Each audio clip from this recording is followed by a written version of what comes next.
बुलेटिनच्या सुरुवातीलाच एक मोठी बातमी येते वाशिम मधून। वाशिम मध्ये 2 ट्रकची धडक झाली आहे। मेडशी जवळ रात्री उशिरा हा अपघात झालाय।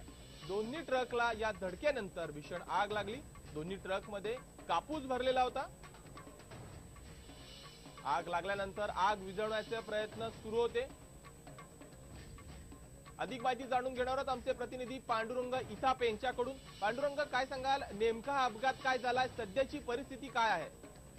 सुजित, आज सकाळी 5 वाजताच्या दरम्यान मेडशी जवळ 2 ट्रकमध्ये समोरासमोर भीषण धडक होऊन या दोन्ही ट्रकला आग लागली आणि ही धडक इतकी जोरात होती की दोन्ही ट्रक एकमेकात गुंतले गेले। त्यामुळे या घटनेमध्ये किती जण मृत झाले हे अद्याप कळू शकले नाही। धन्यवाद पांडुरंग, तुम्ही दिलेल्या या माहितीबद्दल।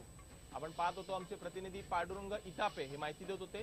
2 ट्रकमध्ये समोरासमोर धडक झाली आणि ट्रकमध्ये ठेवलेल्या जे काही कापूस होतं त्यामुळे दोन्ही ट्रकनी आग पेट घेतली।